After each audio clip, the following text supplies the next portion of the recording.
बच्चों हमारा class 11 geography term 2 model set paper 1 मैं आपको इस वीडियो में पूरा कंप्लीट सॉल्यूशन करवा दूंगा और साथ ही साथ मैंने history economics English core elective ये सारा का हिंदी कोर का वीडियो अपलोड कर दिया। अगर आपने वो वीडियो नहीं देखा तो मेरे चैनल पे जाइए, सारे के सारे वीडियो आपको अवेलेबल मिल जाएंगे। वहाँ से मॉडल सेट को देखिए, अपना सॉल्यूशन लिखिए और अच्छे से याद कर लीजिएगा। ठीक है, तो फिलहाल अगर आपको ये वीडियो पसंद आता है तो वीडियो को लाइक करिएगा, चैनल पर न्यू आए तो चैनल को सब्सक्राइब करिएगा और साथ में बेल आइकन पे ऑल पे क्लिक कर लिए ताकि जब भी नेक्स्ट वीडियो आएगा तो सबसे पहले नोटिफिकेशन आपको मिल पाएगा। तो चलिए आज का वीडियो हम लोग शुरू करते हैं। पहले तो बेसिक जानकारी आपको मालूम ही होगी, थोड़ा सा फिर भी बता देता हूँ कि 19 क्वेश्चन पूछे हुए हैं, जिसमें क्वेश्चन है 1 से 7 तक वेरी शॉर्ट आंसर टाइप है, जिसमें 7 सवाल है, 5 सवाल बनाना, एक क्वेश्चन में आपको 5 मार्क्स मिलने वाला। ठीक है, फिर क्वेश्चन में 8 से लेकर 14 तक वो शॉर्ट आंसर ही है, लेकिन थोड़ा सा 50 वर्ड के भीतर लिखना है और आपको एक सवाल के 3 मार्क्स मिलेंगे और टोटल 5 सवाल बनाने, इसलिए 15 मार्क्स आपको सेक्शन बी से। यहाँ पर सेक्शन ए सेक्शन कुछ भी नहीं दिया हुआ, आपको बता देता हूँ ज्योग्राफी में। फिर हमारा है क्वेश्चन 15 से 19 तक वो लॉन्ग आंसर टाइप क्वेश्चन है, जिनमें टोटल आपको कितने सवाल बोले, 5 सवाल बोलेगे, 3 सवाल बनाना है, 15 नंबर आपको निकालने, क्योंकि एक सवाल में 5 मार्क्स मिलने वाले। हो गया बेसिक जानकारी खत्म। अब आते हैं, देखिए यहाँ पर स्टार्ट।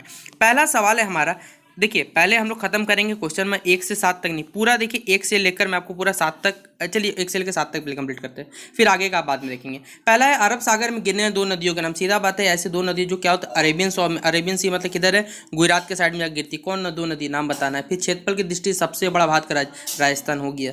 फिर अगला अफवाह तंत्र सीधा ड्रेनेज सिस्टम किसे कहा जाता है। फिर बांगर क्या होता है, खादर क्या होता है, ये तो ज्योग्राफी का फेवरेट सवाल ही तो आएगा ही आएगा। फिर भारत का अक्षांशीय देशांतरीय विस्तार लिखना, सीधा बात है latitudinal and longitudinal extent of India लिखना में। फिर अगला है हमारा सारगेसो सी, यानी कहाँ पर ये सारगेसो सी होता क्या बताना है। फिर अगला है जल संबंध, यानी सीधा बात what do you understand by water set, क्या समझते हैं हम बताना है। फिर पृथ्वी को, चलिए 7 सवाल हो गए, 8वां नंबर देख ही लेते हैं क्योंकि इजी क्वेश्चन है कि पृथ्वी को नीला ग्रह क्यों कहा जाता है, 8वां नंबर क्वेश्चन है। तो चलिए 1 से लेकर पहले 8 तक देखते हैं, फिर बाकी सवालों को देखते चलेंगे। देखिए पहला नंबर हमारा है कि सिंधु नदी हम लोग जानते हैं सबसे महत्वपूर्ण नदी है, इंडस रिवर जिसे आप लोग कहते हैं, जो अरब सागर गिरती है। इसके अलावा भारत में देखिए क्योंकि इंडस नदी पूरे भारत से तो नहीं रहती है, इसलिए इसको हम नहीं गिनते हैं। हम लोग गिनते हैं भारत की नर्मदा ताप्ती, 2 ऐसी नदी है जो डायरेक्ट क्या होती है, अरब सागर में गिर जाती है।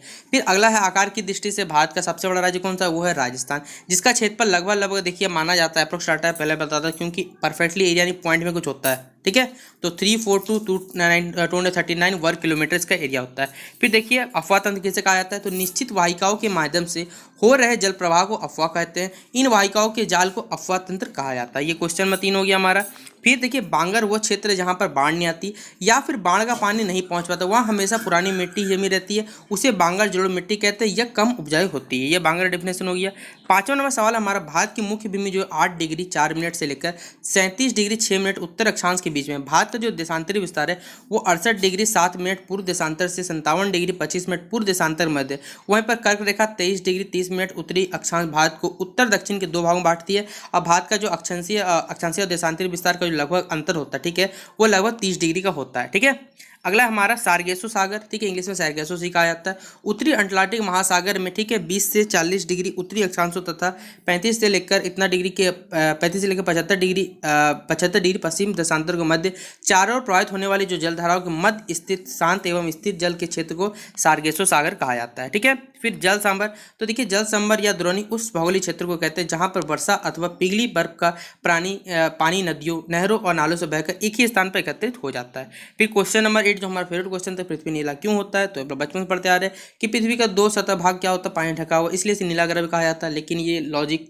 उतना परफेक्ट नहीं बैठता है। ठीक है, इसलिए हमें अंतरिक्ष से ऊपर दिखाने पृथ्वी नीला दिखाई देता है, जबकि क्लास 10th में अगर आपने पढ़ा होगा तो इसको आपको जवाब पता होगा कि रिफ्रैक्शन चैप्टर पढ़ा होगा कि पृथ्वी का रंग नीला क्यों होता है, वहाँ एग्जैक्ट आपको पता चला हो। ठीक है, तो चलिए पहले आप लोग सवाल को देखते हैं, फिर सवालों को सॉल्व करना शुरू करेंगे।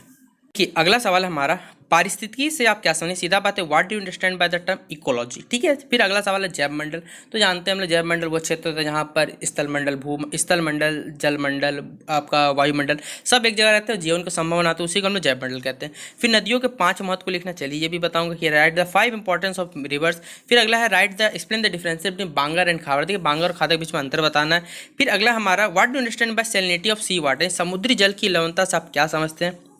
क्वेश्चन है 14 हमारा कि व्हाट इज बायोम। ठीक है, तो यहाँ तक 14 नंबर तो पहले सॉल्व करेंगे। फिर देखिए 15 नंबर से जो सवाल है वो सब बड़े बड़े लॉन्ग जैसे टाइप है, तो उनको बाद में देखेंगे। चलिए पहले क्वेश्चन नंबर हमारा 9 से लेकर 14 तक के सभी जवाब को हम देख लेते हैं। देखिए क्वेश्चन नंबर 9 है हमारा पारिस्थिति, यानी इसे अंग्रेजी में हमारे इकोलॉजी कहा जाता है।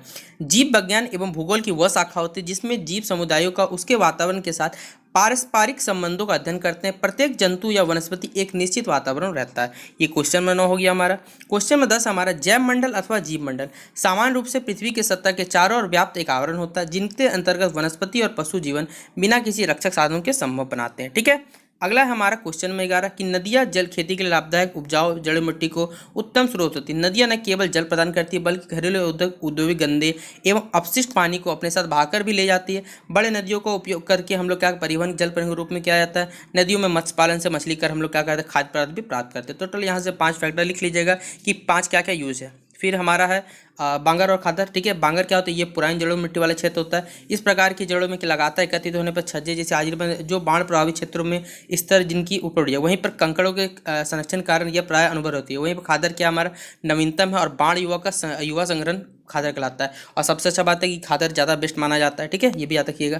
फिर अगला क्वेश्चन 13 हमारा कि लवणता वह शब्द है जिसका उपयोग समुद्री जल में घुले हुए नमक की मात्रा निर्धारित करने में किया जाता है। इसका परिकलन 100 ग्राम समुद्री जल में घुले हुए नमक की मात्रा के द्वारा किया जाता है। इसे प्राय प्रति 1000 भाग प्रतिशत या फिर पीपीटी के रूप में व्यक्त किया जाता है। फिर हमारा क्वेश्चन नंबर जो 14 था जिसे बायोम कहते हैं। बायोम को हिंदी में देखिए जीव क्षेत्र या फिर जीवोम कहा जाता है। धरती या समुद्र के किसी ऐसे क्षेत्र को बोलते हैं जिनके सभी भागों में मौसम, भूगोल और निवासी जीवों विशेषकर पौधे प्राणियों की समानता होती है। तो ये क्वेश्चन नंबर 14 हो गया। चलिए अब हम लोग 15, 16, 17 क्वेश्चन को देख लेते हैं, फिर एक एक करके आपको आंसर बताता हुआ चलूंगा।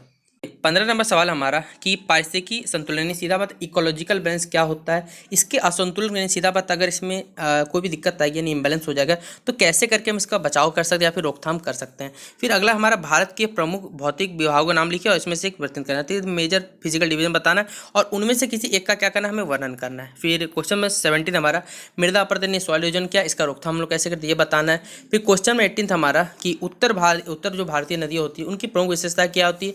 ये प्रायद्वीपीय नदी जो पेनिसुलर रिवर उससे किस प्रकार आपका अंतर होती है।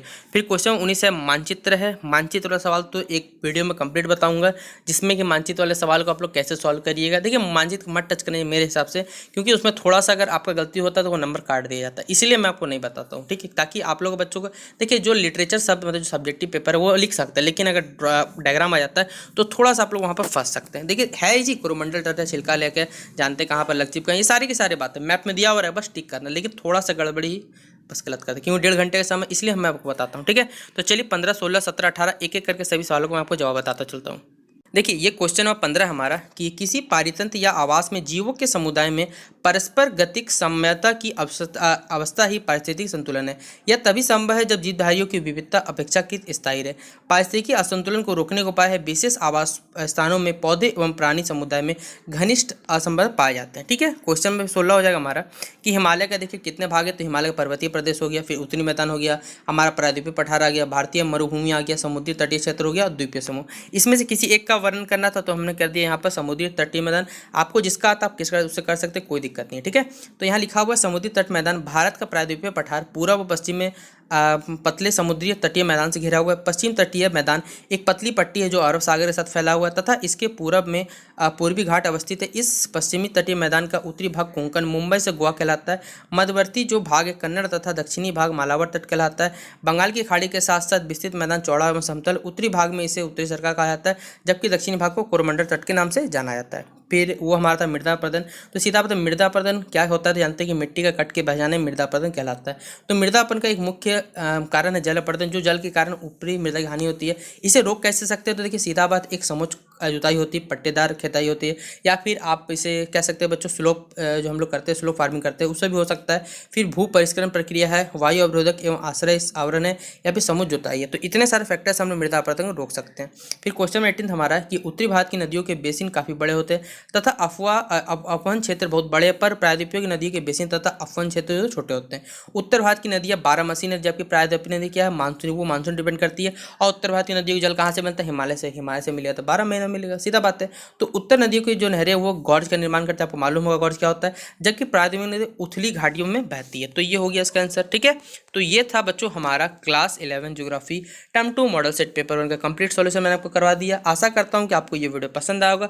इस वीडियो को जितना हो सके अपने दोस्तों को व्हाट्सएप ग्रुप फेसबुक जितना हो सके शेयर कर दिए, ताकि सभी लोगों तक ये PDF मिल जाए। अगर आपको PDF चाहिए तो सीधा बात है, इस वीडियो पे लाइक करते हैं, एस्टिमेट करते हैं 200 लाइक का, और 5K व्यू, जैसे 5K व्यू कंप्लीट हो जाएगा आपको डिस्क्रिप्शन बॉक्स में लिंक है टेलीग्राम ग्रुप का, जुड़ जाइएगा। PDF आपको ऑटोमेटिकली वहाँ पर प्रोवाइड करा दिया जाएगा, ठीक है। तो चलिए मिलते हैं अपने अगले वीडियो, जितना हो सके वीडियो को शेयर जरूर करिएगा, और चैनल पर न्यू आया तो चैनल को सब्सक्राइब करिएगा।